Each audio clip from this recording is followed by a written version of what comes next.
अब आगे वक्फ बोर्ड की हैसियत कम करने की तैयारी की गई है। आज संसद में पेश होगा वक्फ संशोधन एक्ट बिल। वक्फ बोर्ड की शक्तियों को किया जा सकता है आज कम। बीजेपी को बिल पास कराने के लिए अन्य दलों की जरूरत पड़ेगी। दूसरी तरफ विपक्ष जो है लगातार इसका विरोध कर रहा है और तमाम मुस्लिम दल जो हैं वो इसका विरोध कर रहे हैं। और देखना होगा कि जिस तरीके से वक्फ बोर्ड का जो बिल है वो पेश किया जाएगा उसके बाद क्या कुछ रहता है, क्योंकि अभी विपक्ष जो है इस पर लगातार हमलावर होगा। हंगामा आज पूरे दिन देखने को मिल सकता है जब बिल पेश किया जाएगा। दूसरी तरफ जो है बीजेपी को भी ज़रूरत पड़ेगी तमाम दलों की और इसको बिल को पास कराने के लिए। और ऐसे में वक्फ बोर्ड के बिल को जब पेश किया जाएगा तमाम तरह की प्रतिक्रियाएं सामने आएंगी। हालांकि अभी से विपक्ष जो है लगातार इस पर नाराजगी जता रहा है, मुस्लिम पक्ष जो है वो नाराजगी जता रहे हैं। और अधिक अपडेट के लिए हमारे सहयोगी पंकज हमारे साथ जुड़ गए हैं। पंकज, माफ कीजिएगा, संजय हमारे सहयोगी हमारे साथ जुड़ गए हैं। संजय, देखिए वक्फ बोर्ड बिल जो है आज वक्फ संशोधन अधिनियम बिल पेश आज संसद में पेश किया जाएगा, तो जाहिर सी बात है हंगामा भी काफ़ी होने वाला है, क्योंकि विपक्ष जो है लगातार नाराजगी जता रहा है। तमाम मुस्लिम समुदाय जो है पक्ष जो है वो भी इसके खिलाफ बोल रहे हैं। आज काफ़ी हंगामा रहने वाला है। बिल्कुल, संसदीय कार्य मंत्री किरण रिजिजू आज इस बिल को पेश करने वाले हैं। वक्फ कानूनों में बड़ा बदलाव होने जा रहा है। 2 बिल लेकर के आ रही है सरकार और लगभग 40 से ज्यादा अमेंडमेंट पुराने वक्फ कानून में करने जा रही है।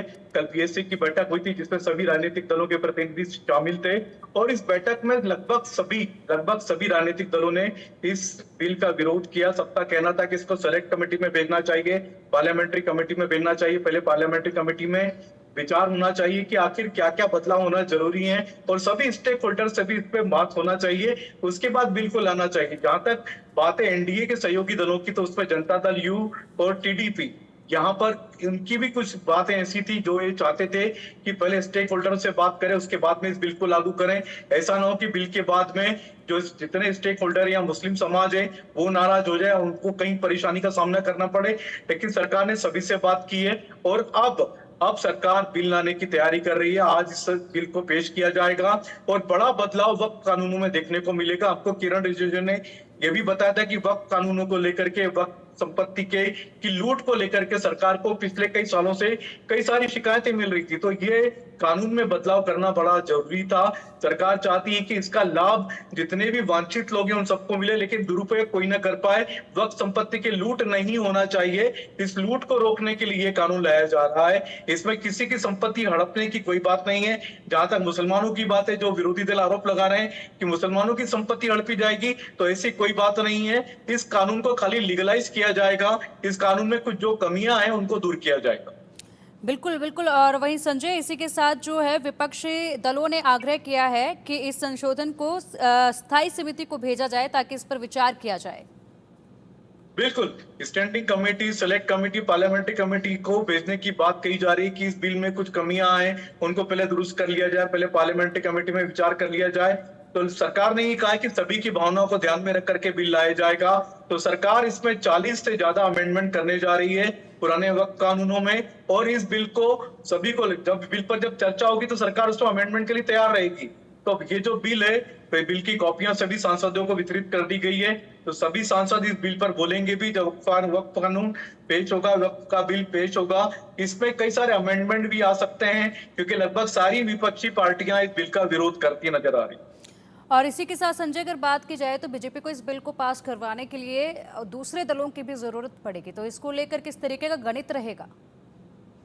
देखिए, जहां तक एनडीए की बात है तो एनडीए के पास तो पूर्ण बहुमत है, लोकसभा में भी पूर्ण बहुमत है, राज्यसभा में भी पूर्ण बहुमत है, तो एनडीए को किसी और की जरूरत नहीं है। लेकिन सबसे बड़ी चुनौती बीजेपी की यही होगी कि कहीं ना कहीं अपने सहयोगी दलों को समझाने में उसको मशक्कत करनी पड़ रही है। नीतीश कुमार से कल बात की गई थी, हमने बात की थी जेडीयू के जो राष्ट्रीय कार्यकारी अध्यक्ष संजय झा, उनसे बात हुई थी। उनका कहना है कि पहले हमसे बात हो रही है, बात हो जाएगी, उसके बाद में हम लोग अपना पक्ष रखेंगे। तो नीतीश कुमार से कल सरकार के बड़े नेताओं की बात हुई है और उसके बाद में ही सरकार बिल लाएगी।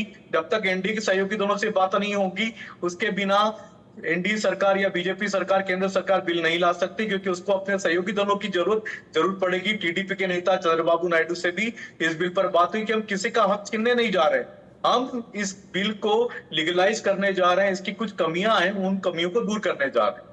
बिल्कुल संजय, इसी के साथ दो विधेयक पेश करेगी आज जो है सरकार लोकसभा में। और पहले विधेयक के जरिए तो सरकार मुसलमान वक्फ अधिनियम 1923 को समाप्त करेगी और दूसरे से मुसलमान वक्फ अधिनियम 1995 में 44 संशोधन किए जाएंगे। इसको लेकर पेश किया जाएगा।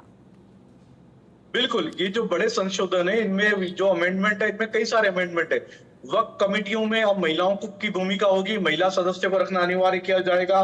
कई सारे ऐसे गरीब तबके के मुसलमान है जिनको कभी वक्फ कमेटियों में जगह नहीं मिलती थी, उनकी कोई राय नहीं ली जाती थी, तो वो काफी परेशान होते थे। उनको लगता था कि वक्फ की जो संपत्तियां हैं उसकी लूट हो रही है, तो कहीं ना कहीं उनकी राय ली जाएगी, उनसे उनको भी तवज्जो दी जाएगी। और जहां तक एक वर्ग जो अभी तक वक्फ संपत्तियों का फायदा उठा रहा था, उस पर कहीं ना कहीं आघात किया जाएगा, उसको रोकने की तैयारी होगी इस बिल के माध्यम से। ठीक है संजय, शुक्रिया आपका इन तमाम अपडेट्स के लिए।